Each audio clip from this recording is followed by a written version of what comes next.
비 피해를 입은 마을은 온통 흙탕물 투성이가 됐는데 공공기관과 공사업체들은 서로 상대방 탓이라면서 책임을 떠넘기고 있습니다. 그 사이에서 미리 막을 수 있었던 피해를 입은 마을 주민들의 가슴만 더 타들어가고 있습니다. 무슨 일이 있었던 건지 밀착카메라 이혜원 기자가 따라가 봤습니다. 세차게 내리는 비에 차가 미끄러지고 엔진오일 가게에 쌓아둔 기름통이 쏟아지며 아수라장이 됩니다. 자동차 정비소에 세워둔 차량도 잠겼고 근처 편의점도 마찬가지입니다.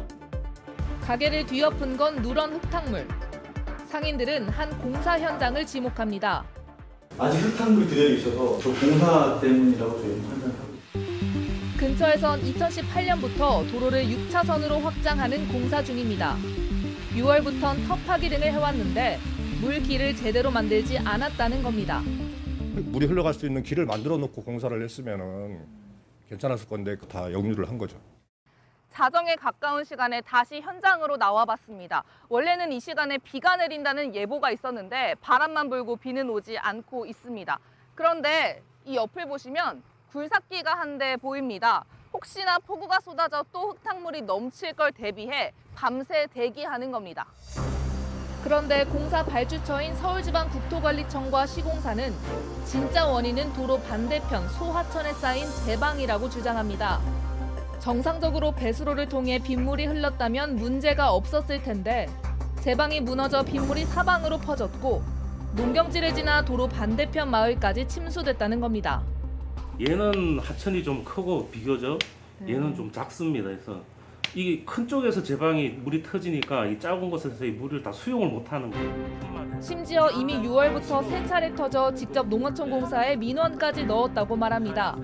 복구를 좀 해달라고 이제 요청을 했는데 와서 임시로 이제 한 개 톤마다 톤백 싸가지고 3번 다 말씀을. 예. 뚝은 당시 무너져 내린 모습 그대로 남아 있습니다. 제 옆을 보시면 지금 흙이 허리 높이까지 쌓여 있는데요. 이 옹벽 사이사이로 흙이 쓸려 내려오면서 이런 경사면이 생겨버린 겁니다.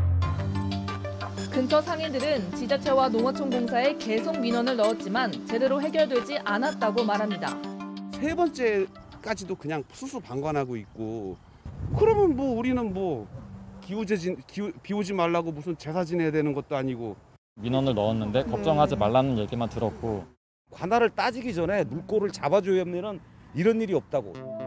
농어촌 공사는 이번 피해가 제방 때문이라 단정할 순 없다면서도 복구하겠다고 했습니다. 구조물을 안 쳐도 될 것 같아요. 콘크리트 구조물을 쳐야 우리 유지관리 사업비라든지 그런 걸 확보하든지. 하지만 보상까진 먼 길입니다. 보상비가 아니고 복구비다 보니까 피해액만큼의 이제 금액은 받지는 못하는 거죠. 이게 부적절하다라고 하시면은 이제 보통 소송을 통해서 쏟아지는 비가 드러낸 건 흙바닥뿐만이 아닙니다.